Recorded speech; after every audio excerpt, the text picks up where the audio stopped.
এমন একজন violence commando যাকে শত্রু দলের অফিসার পর্যন্ত বব বলে ডাকতো। ভাইরে ভাই, সে এতটাই খতরনাক ছিল যে রাশিয়ার বাঘা বাঘা সৈন্যরা তার নাম শুনলে প্যান ভিজিয়ে ফেলতো। বলা হয় সে একাই রাশিয়ার 300-এরও বেশি সৈন্যকে টপকিয়ে দিয়েছিল। ফলে রাশিয়ার সরকার বাধ্য হয়ে তার নাম দিয়েছিল মনস্টার। কিন্তু ভুল করে রাশিয়ার এক অফিসার এই পাগলার পুরো পরিবারকে মেরে ফেলে। এখন তো বুঝতেই পারছেন কি ঘটবে তাদের কপালে। এই খবর শোনার পর সে এমন লেভেলের তাণ্ডব চালায়, রাশিয়ার পুরো আর্মি দলকে একদম মাটির সাথে মিশিয়ে দেয়। বলতেছিলাম 2025 সালে মুক্তি পাওয়া শিশু রোড টু রিভেঞ্জ মুভির কথা। তো চলুন চটপট শুরু করি এই পাগলার গ্যাং কিলিং মিশন। মুভি শুরু হয় 1946 সালে। দ্বিতীয় বিশ্বযুদ্ধের ধুমা তখন সবেমাত্র শেষ হয়ে যাচ্ছে।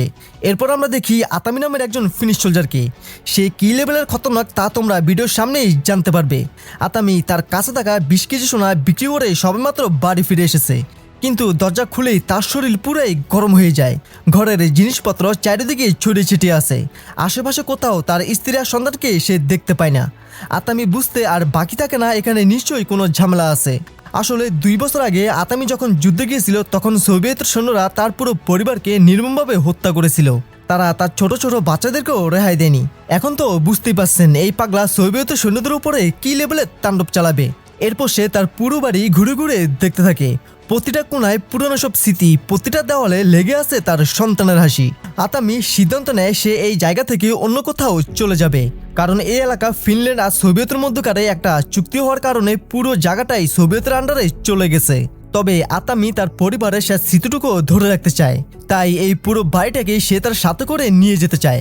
এক এক করে সে প্রত্যেকটা কাটে নাম্বার লিখে তার ট্রাকে লোড করে নেয়। এরপর সে তার প্রিয় কুকুরটাকে নিয়ে সেখান থেকে বেরিয়ে পড়ে তার গন্তব্যে যাওয়ার উদ্দেশ্যে। সিন পরিবর্তন হলে আমরা সাইবেরিয়ার এক কারাগারে একজন কয়েদিকে দেখতে পাই। তার নাম হলো ইগল। সেখানকার জেনারেল তাকে ঠান্ডা গলা বলে, শুনেছিলাম যুদ্ধের সময় তুমি তোমার টিম নিয়ে ফিনল্যান্ডে ঢুকে কিলিং মিশন চালিয়েছিলে, যেখানে আতামির পরিবার ছিল। তবে তুমি তার একটা চুলও ছিঁড়তে পারোনি, কারণ সে একাই আমাদের রেড আর্মির 300-এরও বেশি সৈন্যকে খেয়ে দিয়েছিল। বলা হয় সে একজন ভয়ঙ্কর ভায়োলেন্স কমান্ডো। 300-এরও বেশি সোভিয়েত সৈন্যকে হত্যা করার ফলে পুরো বিশ্ব তাকে এক নামে চিনে। এখন আমি চাই, যেহেতু তুমি তার পুরো পরিবারকে হত্যা করেছ, তাই তোমাকে আতামিকেও খতম করতে হবে। এই মিশনে যা যা লাগবে আমরা দিব। যদি তুমি মিশনটা সাকসেস করতে পারো তাহলে চিরদিনের জন্য আমরা তোমাকে মুক্ত করে দিব। সে জেনারেলের প্রস্তাবে রাজি হয়ে যায়। এইদিকে আতামি যখন তার গাড়ি করে সব মালামাল নিয়ে যাচ্ছিল তখন 2জন আর্মি অফিসার এসে তার পথ আটকিয়ে দেয়। পিছন থেকে আরো একটা গাড়ি তার দিকে আসতে থাকে। আতামি সাথে সাথেই বুঝে যায় এখানে অবশ্যই কোনো ক্যাচাল হতে চলেছে। তাদের আচরণ আতামির কাছে মোটো সুবিধা মনে হচ্ছে না। একজন সোলজার তখন আতামির পাসপোর্ট চেক করার জন্য তাদের অফিসারের কাছে নিয়ে যায়। তখন আমরা দেখতে পাই এটা সেই অফিসার ইগল। পাসপোর্ট দেখেই ইগলের প্যান ভিজে যায়। সে বুঝতে পারে তার সামনেই দাঁড়িয়ে আছে সেই ভয়ঙ্কর কমান্ডার আতামি। সে তার সোলজারদের আদেশ করে আতামি সহ তার পুরো ট্রাকটাকেই উড়িয়ে দিতে। একজন সোলজার বোতলে আগুন ভরে আতামির দিকেই মারবে বলে অন্য একজন তার দিকে গান পয়েন্ট করে ধরে। আতামি আর নিজেকে কন্ট্রোল করতে পারে না। এবার সে শুরু করে উথামথাম কেলানি। আতামি একজনকে গাড়ি চাপা দিয়ে একদম ভত্তা বানিয়ে দেয়। এই দেখে আরো একজন অ্যাটাক করতে আসলে আতামি তাকে গাড়ি দিয়ে ধাক্কা দিয়ে ইগলোর দিকে ছুড়ে দেয় আর তাকেও নকআউট করে দেয়। চারিদিক থেকে আরো অসংখ্য সোলজার এসে আতামিকে ঘিরাও করে। এই দেখে আতামি তার মনস্টার ট্যাক নিয়ে সবকিছু ভেঙে চড়ে সামনের দিকে আগাতে থাকে। ইগল তখন তার সব সোলজারদের কমান্ড করে যেভাবে হোক আতামির পিছু করতে, যে কোনো মূল্যে আতামিকে খতম করে দেওয়ার জন্য। কিন্তু আতামি আরেকদিকে এক মাস্টার প্ল্যান করেছিল। সে তার কাস্টমাইজ গানটা লোড করে নেয়। এরপর সে ফাঁকা জায়গায় এসে তার গাড়িটাকে থামিয়ে দেয়। ইগল তখন বুঝতে পারে না আতামি আসলে এমনটা কেন করলো। সোলজাররা যখন আতামিকে মারার জন্য এগিয়ে যায়, উল্টা আতামি তাদের সবাইকে টপাটপ হেডশট দিয়ে একের পর এক খেয়ে দিতে থাকে। ভাইরে ভাই, এই পাগলা আসলেই একটা মাল। আতামির এমন রূপ দেখে ইগল ভয়ে কাঁপতে শুরু করে। তবে তার পাশে থাকা আরেক অফিসার পাকনামি করে তার দিকে গান পয়েন্ট করে। কিছু বুঝে ওঠার আগেই আতামি তার মাথার খুলি উড়িয়ে দেয় আর তার কিচ্ছা সেখানেই শেষ করে দেয়। এখন শুধুমাত্র বাকি ছিল ইগল। তবে আতামি কোনো কারণে তাকে মারে না আর তার ট্রাক নিয়ে সামনের দিকে এগিয়ে যেতে শুরু করে। এই সুযোগে ইগল বেস ক্যাম্পে জানিয়ে দেয় সে আতামির খোঁজ পেয়েছে। ফলে সেখান থেকে আরো শত শত সোলজার পাঠানো হয়। সবাই তখন ঝাঁকে ঝাঁকে আতামিকে তাড়া করতে শুরু করে। আতামি জানতো যে আরো সোলজার আসবে, তাই সে তার রাস্তাটা চেঞ্জ করে ফেলে। এইদিকে ইগল এতটাই চালাক ছিল যে সে তার টেকনিক বুঝে যায়। ফলে আবারও সব সোলজাররা আতামির পিছনে লেগে যায়। আতামি তখন সোলজারদের ফায়ার করতে শুরু করে, কিন্তু বুলেট প্রুফ জ্যাকেট আর হেলমেটের কারণে এই গুলিতে তাদের কোনো ড্যামেজ হয় না। একজন সোলজার আতামিকে লক্ষ্য করে গুলি করলে সেটা আতামির হাতে গিয়ে লাগে। এতে করে আতামি বেশ কিছুটা আহত হয়ে যায়। কিন্তু ভাই আমরা তো জানি এসব ফালতুমাল দিয়ে আতামিকে দমানো একদমই সম্ভব না। তখন একজন সোলজার লাফ দিয়ে ট্রাকের উপর উঠে যায় আর ওপর থেকে ফায়ার করতে শুরু করে। আতামি কোনো রকমে নিজেকে বাঁচিয়ে ওই সোলজারটাকে নিচে ফেলে দেয় আর ঠিক তখনই পিছন থেকে আসা ঈগল তাকে সাবাই করে দেয়। বাকি সোলজাররা প্রাণপণের চেষ্টা করতে থাকে আতামিকে মারার জন্য, কিন্তু এই পাগলাকে মারা কি এতটাই সহজ? সে একাই ঈগলের সব সৈন্যদেরকে টপাটপ খেয়ে দিতে থাকে। ঈগল তখন বুঝতে পারে আতামির কাছে এসব সোলজার শুধুমাত্র মশামাছির মতো, তাই সে আরো বড় ধরনের প্ল্যান করতে থাকে। সে আতামির ট্রাকে আগুন ধরিয়ে দেয়। ট্রাকে তখন একজন সোলজারের লাশ পড়ে আছে, যার গায়ে প্রচুর পরিমাণ ডেনামাইট সেট করা ছিল। আতামি সেই লাশটাকে তুলে এগুলোর দিকে ছুঁড়ে মারে, কিন্তু বিস্ফোরণের আগে ঈগল কোনোভাবে সেখান থেকে বেঁচে যায়। ট্রাকে আগুন লাগায় আতামি সে ট্রাকটাকে গভীর জঙ্গলের ভিতরে ঢুকিয়ে দেয়। সেখানকার গাছপালা আর লতাপাতার মাধ্যমে সে তার ট্রাকের আগুন নিভাতে সক্ষম হয়। এরপর ট্রাকটাকে থামিয়ে সেটাকে মেরামত করতে থাকে। সে তার ট্রাকের ইঞ্জিনে পানি ঢালে, কারণ তার গন্তব্য এখনও অনেক দূরে। আতামি তখন তার প্রিয় কুকুরটাকে খাবার দিয়ে তার নিজের শরীর থেকে ওই বুলেটটা বার করতেছিল। আর ঠিক তখনই সে আকাশে কিছু ফাইটার বিমান দেখতে পায়। সে বুঝে যায় ঈগল তাকে মারার জন্য এই ফাইটার বিমানগুলো হায়ার করেছে। তাই সে দ্রুত ট্রাকটা স্টার্ট করে সামনের দিকে আগাতে থাকে। কিন্তু ততক্ষণে ওই ফাইটার বিমানগুলো আতামিকে লক্ষ্য করে এলোপাতাড়ি ফায়ার করতে শুরু করে। আতামি তখন তার ট্র্যাকের পজিশন চেঞ্জ করে তাদের অ্যাটাক থেকে নিজেকে ডিফেন্স করছিল। সে তখন তার সামনে থাকা একটা ভাঙা ঘর দেখতে পায়। আতামি তখন দ্রুত তার ট্র্যাক নিয়ে সেই ঘরের ভিতরে ঢুকে পড়ে। মূলত আতামি এখানে অপেক্ষা করছিল এখন এই ঘরে সেই ফাইটার বিমানগুলো অ্যাটাক করবে বলে। কথা শেষ হওয়ার আগেই সেই ফাইটার বিমানগুলো ফায়ার করে পুরো বাড়িটাকেই উড়িয়ে দেয়। এইদিকে ফায়ার করার আগেই আতামি সেখান থেকে বেরিয়ে আসে। এরপর সে তার ট্রাক নিয়ে আবারও ঘন জঙ্গলের ভিতরে ঢুকে পড়ে, যাতে উঁচু উঁচু গাছপালা থাকায় বিমানে থাকা পাইলট তাকে ডিটেক্ট করতে না পারে। কিন্তু হঠাৎ করে একজন পাইলট আতামির ট্রাকটা দেখতে পায়। সে সাথে সাথে তার বিমানটাকে 90 ডিগ্রি ঘুরিয়ে আতামির ট্রাককে লক্ষ্য করে এলোপাতাড়ি ফায়ার করতে থাকে। আতামি তার পিছনে বিমান দেখতে পেয়ে সে একটু বুদ্ধি খাটায়। বিমানটা যখনই তার একদম কাছে চলে আসে আতামি হঠাৎ করেই ব্রেক চাপ দেয়। ফলে বিমানটা তার ট্র্যাকের সাথে ধাক্কা খেয়ে অনেক দূরে ছিটকে গিয়ে পড়ে। পাইলট সহ পুরো বিমানটাই চাপাই হয়ে যায়। আতামি তখন খেয়াল করে আরও একটি বিমান দেখা যাচ্ছে না, তাই সে এবার জঙ্গল থেকে বের হয় আর ফিনল্যান্ডের বর্ডার দিকে এগিয়ে যেতে শুরু করে। কিন্তু আমরা দেখি সেই বিমানের পাইলট আরও এক ধাপ ওপরের মাল। সে পাহাড়ের নিচ দিয়ে আতামি ট্র্যাকের সাথে ছুটে চলছিল। এরপর সে সুযোগ বুঝে আবারও ঝড়ের মতো আতামি দিকে ফায়ার করতে থাকে। তবে ভাগ্যক্রমে বিমানের গুলি শেষ হয়ে যায়। তবে সেই পাইলট যে কোনো মূল্যে আতামিকে শেষ করতে চায়, তাই সে বিমানটাকে নিচে নামিয়ে আতামি ট্র্যাকের দিকে টার্গেট সেট করে এবং সে নিজে প্যারাশুট দিয়ে সেখান থেকে বেরিয়ে আসে। এইদিকে আতামিও বুঝতে পারে সে বিমানের টার্গেটে পড়ে গেছে, তাই সে চালাকি করে তার ট্র্যাকে থাকা কাঠের দড়িগুলো কেটে দেয়। এরপর সে জোরে ব্রেক চাপলে ট্র্যাকের কিছু কাঠের সামনে নেমে আসে। ফলে সেই বিমানটা ট্র্যাকের কাঠের সাথে সুইং খেয়ে অনেক দূরে গিয়ে ক্রাশ করে। এইভাবেই আতামির সাহস তাকে এই যাত্রাও বাঁচিয়ে নেয়। তবে এখনও সেই পাইলট বেঁচে ছিল। তাকে খতম করার জন্য আতামি সেদিকে এগিয়ে যাচ্ছিল। হঠাৎ করে সে দেখতে পায় আরও একটি বিমান তার দিকে ধেয়ে যাচ্ছে। তাই আতামি তাকে না মেরে দ্রুত সেই কাঠগুলো আবারও ট্র্যাকে তুলে সেখান থেকে বেরিয়ে পড়ে। কিন্তু ততক্ষণে বিমান তাকে টার্গেট করে একের পর এক বোমা ফেলছিল। পুরো জায়গাটা সম্পূর্ণ ফাঁকা হওয়ার কারণে আতামি কোনো ধরনের ব্যাকআপ পাচ্ছিল না। তাই সে তার ট্রাকটা একটা খাদে নামিয়ে দেয়। খাদের নিচে পানি থাকায় তার ট্রাকটা সেখানেই ডুবে যেতে শুরু করে এবং সেই সাথে তার পরিবারের শেষ স্মৃতিটুকু সেই বাড়ির কাঠগুলো ডুবে যাচ্ছিল। তাই আতামি দ্রুত পানির নিচে গিয়ে কাঠের দড়িগুলো কেটে দেয়। ফলে তার কাঠগুলো আবারও ভেসে উঠতে শুরু করে। তবে অনেকক্ষণ পানির নিচে থাকার কারণে তার দম আটকে সে একদম অজ্ঞান হয়ে যাচ্ছিল। কিছুক্ষণ পর দেখা যায় তার সবগুলো কাঠ এবং তার প্রিয় কুকুরটা পানির উপরে ভেসে আসে, কিন্তু কোথাও আতামিকে দেখা যাচ্ছে না। আর তখনই সবাইকে অবাক করে দিয়ে সে একটা কাঠের টুকরের সাহায্যে এই পাগলা পানির উপরে ভেসে ওঠে। এইদিকে ঈগল সে জায়গায় এসে পৌঁছায় যেখানে আতামি তার ট্রাক নিয়ে পানিতে ঝাঁপ দিয়েছিল। সে নৌকা নিয়ে সোলজারদের লাশ খোঁজার জন্য পাঠায়, কিন্তু তারা সেখানে আতামিকে দেখতে পায় না, কারণ ইতিমধ্যে আতামি সেই কাঠগুলো দিয়ে একটা ভেড়া বানিয়েছে এবং সেই ভেড়া দিয়ে অনেক দূরে একটা দ্বীপের কাছে চলে এসেছে। এখন এখান থেকে ফিনল্যান্ডের বর্ডার অনেক কাছেই, কিন্তু সে যাবে কিভাবে, কারণ তার মনস্টার ট্রাক তো পানির নিচে তলিয়ে গেছে। একটু সামনে গেলে আতামি সেখানে একটা পুরনো ট্যাঙ্ক দেখতে পায়। আসলে দ্বিতীয় বিশ্বযুদ্ধের পর চারিদিকে এরকম বন্দুক, গ্রেনেড ও ট্যাঙ্ক পড়ে থাকা একদম স্বাভাবিক ছিল।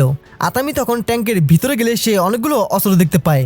এই সবগুলো অস্ত্র দেখে আতামি অনেক খুশি হয়, কারণ এরকম জিনিস পেলে ঈগল সহ তার পুরো গ্যাংকে খেয়ে দিতে কোনো ব্যাপারই না। আতামি দ্রুত সেই ট্যাঙ্কটা মেরামত করে তার কাঠগুলো সেই ট্যাঙ্কে তুলে আবারও বর্ডারের দিকে এগিয়ে যেতে থাকে। এইদিকে ঈগল তার দলবল নিয়ে বর্ডারের সামনে এসে ঘাঁটি গেড়েছে, কারণ সে খুব ভালো করেই জানতো আতামি যদি ফিনল্যান্ডে যেতে হয় তাহলে এই পথ দিয়েই যেতে হবে। আতামিও তার ট্যাঙ্ক নিয়ে দ্রুত ফিনল্যান্ডের বর্ডারের দিকে এগিয়ে যাচ্ছিল। যদি সে একবার ফিনল্যান্ডে প্রবেশ করতে পারে তাহলে সোভিয়েতের সৈন্যরা তার একটা চুলও ছিঁড়তে পারবে না। এবার ঈগল সামনে থেকে একটা ট্যাঙ্ক আসতে দেখে সাথে সাথে ফায়ার করার নির্দেশ দেয়, কারণ এই ট্যাঙ্কে ছিল আতামি। সৈন্যরা ফায়ার করতে গেলে আতামি এবার ট্যাঙ্কে সেট করা বোমাগুলো অ্যাক্টিভ করে দেয়, ফলে সেখানে বিশাল এক বিস্ফোরণ হয়ে পুরো ট্যাঙ্কটাই উড়ে যায়। সবাই তখন ভাবে আতামি এবার হয়তো মারা গেছে, কিন্তু আমরা দেখি আতামি এখনো ট্যাঙ্কের ভিতরে জীবিত ছিল। ভাইরে ভাই, এই পাগলা মানুষ নাকি অন্য কিছু? সে জানতো এবার তাকে ধরে ফেলা হবে, তাই দ্রুত সে একটা ছুরি তার মুখে ধরে রাখে। সে এটা কেন করলো তা তোমরা ভিডিওর সামনেই জানতে পারবে। যাই হোক, এরপর সে তার প্রিয় কুকুরটাকে ট্রেন থেকে বের করে দেয় আর দ্রুত কুকুরটা বর্ডার পার হয়ে ফিনল্যান্ডের দিকে ছুটতে শুরু করে। আতামি সে ট্যাঙ্ক থেকে আহত অবস্থায় বেরিয়ে আসে। ঠিক তখনই ঈগল এসে আতামিকে বন্দি করে নেয়। ঈগল আতামির উপরে প্রচণ্ড ক্ষোভে ছিল, কারণ সে একাই তার পুরো গ্যাংকে খতম করে দিয়েছে। এরপর যখনই সে তাকে গুলি করতে যাবে হঠাৎ সেখানে জেনারেল চলে আসে। সে নির্দেশ দেয় আতামিকে জীবিত অবস্থায় সাইবেরিয়ার জেলে নেওয়ার জন্য, কারণ এই আতামির কারণে তারা পুরো বিশ্বর কাছে জোকারে পরিণত হয়েছে। এখন জনমুখের সামনে তারা তাকে মেরে তাদের হারানো সম্মান ফিরিয়ে আনবে। কিন্তু এই বদলারা তো জানতো না এটাই ছিল তাদের জীবনের সবথেকে বড় ভুল। তারা আতামিকে নিয়ে ট্রেনে করে সাইবেরিয়ার জেলের দিকে যেতে শুরু করে। ট্রেনের ভিতরে আতামিকে ঝুলিয়ে প্রচণ্ড মারধর করা হয়, কিন্তু বরাবর মতোই আতামি একদম শান্ত ছিল। তার মুখ দিয়ে একটা শব্দ বেরোচ্ছে না। এই দেখে ঈগল বলে, যুদ্ধের সময় আমি হাজার হাজার মানুষকে মেরে ফেলেছি, যাদের মধ্যে তোমার পরিবারও ছিল। আমি তোমার স্ত্রী আর তোমার 2জন সন্তানকেও নির্মমভাবে খুন করেছিলাম। সেই সাথে আমি তোমার সবথেকে ছোট ছেলেকে 8 টুকরা করেছিলাম। এই কথা শুনে আবারও আতামির শরীর গরম হয়ে যায়। তার সামনেই তার পরিবারের খুনি দাঁড়িয়ে আছে, এটা সে কোনোভাবেই মেনে নিতে পারছে না। এইসব বলে ঈগল বাকি অফিসারদের সাথে মিটিং করতে চলে যায়। এইদিকে আতামি তার পরিবারের খুনিকে দেখার পর আর নিজের রাগ কন্ট্রোল করতে পারে না। ঈগলকে খতম না করা অবধি তার মাথা কোনোভাবেই ঠান্ডা হবে না। সে তার সমস্ত শক্তি দিয়ে দড়িটা কেটে নিজেকে মুক্ত করে ফেলে। বাইরে 2জন পাহারাদার ছিল, তারা শব্দ শুনে একজন ভিতরে চেক করতে আসে। আতামি তখন তার চামড়া থেকে সেই ছুরিটা বের করে, যা আমরা আগে তার মুখে লুকিয়ে রাখতে দেখেছিলাম। একবার কল্পনা করুন সে কি লেভেলের ডেঞ্জারাস হতে পারে। আতামি সেই গার্ডকে ছুরি দিয়ে কোপাতে থাকে। এইসব দেখে আরও একজন ভিতরে আসলে আতামি তাকেও নকডাউন করে দেয়। ভাইরে ভাই, সিনগুলো ছিল জাস্ট দেখার মতো। এরপর আতামি আরও একটি কামরায় ঢুকে পড়ে। সেখানকার সব সৈনিক ঘুমিয়েছিল। সে খুবই সাইলেন্সভাবে এক এক করে সবাইকে সাবাই করে ফেলে। সেখানের একজন বেশি পাকনামি করায় আতামি তার মুখে কুড়েল ছুঁড়ে মারে আর তাকেও ওপরে পাঠিয়ে দেয়। আসলে আতামি সেই অফিসারকে খুঁজছিল যে তার পুরো পরিবার আর তার দেশের মানুষদেরকে হত্যা করেছিল। এরপর আতামি দরজা বন্ধ করে ট্রেনের উপরে উঠে যায়, কিন্তু অন্ধকারে সে একটা লোহার পাইপের সাথে ধাক্কা খেয়ে অন্য একটি কামরার ভিতরে ছিটকে পড়ে। এখানে থাকা সব সৈন্য তাকে দেখা মাত্রই তার উপরে ফায়ার করতে শুরু করে, কিন্তু তারা আতামির সামনে টিকে থাকার মতো তাদের কোনো ক্ষমতাই ছিল না। সে 2টা মেশিন গান দিয়ে সবাইকে ফায়ার করে টপাটপ ডাউন করতে থাকে। ভাইরে ভাই, এরকম মারাত্মক কিলিং মিশনের জন্য তোমরা তো একটা লাইক করতেই পারো। সেই সাথে তোমরা যদি চ্যানেলে নতুন হও অবশ্যই চ্যানেলটিকে সাবস্ক্রাইব করে দিও। তো যাই হোক, ঈগল যখন অফিসারদের সাথে বসেছিল তখন তার কানে গুলির শব্দ ভেসে আসে। সে বুঝতে পারে আতামি আবারও বড় ধরনের ক্যাচাল করেছে। সে বাইরে এসে দেখে ট্রেনের প্রত্যেকটা কামরায় আতামি তার তাণ্ডব চালিয়েছে, সব সৈন্যদেরকে শুইয়ে দিয়েছে। আতামির এরকম ভয়ঙ্কর ভাইলেন্স রূপ দেখে ঈগল তার প্ল্যান পাড়ায় ভিজিয়ে ফেলবে। সে বুঝতে পারে আতামির সাথে পাঙ্গা নেওয়া এটাই ছিল তার জীবনের সবথেকে বড় ভুল।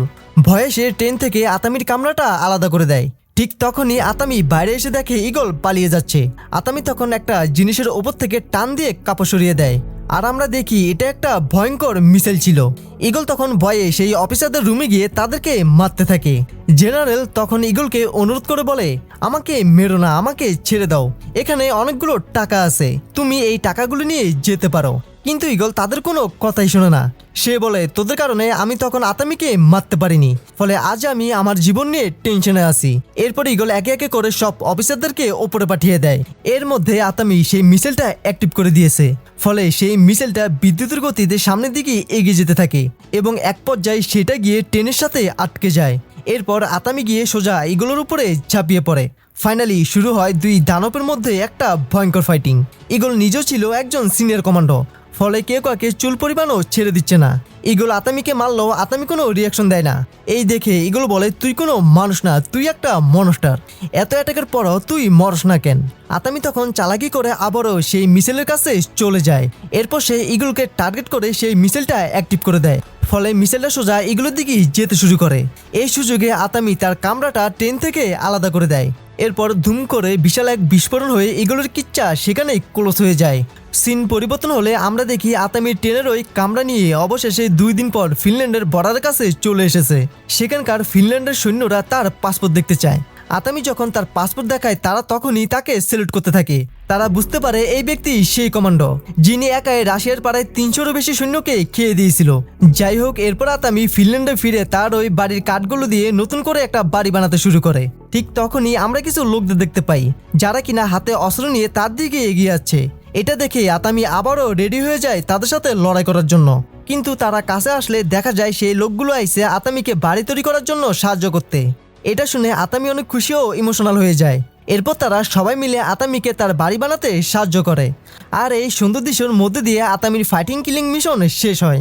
তো বন্ধুরা, এই ছিল আমাদের আজকের ভিডিওটা কেমন লাগলো অবশ্যই লাইক করে জানাবে। আর তোমরা কোন ধরনের মুভি এক্সপ্লেন দেখতে চাও তা অবশ্যই কমেন্ট বক্সে জানিয়ে দিও।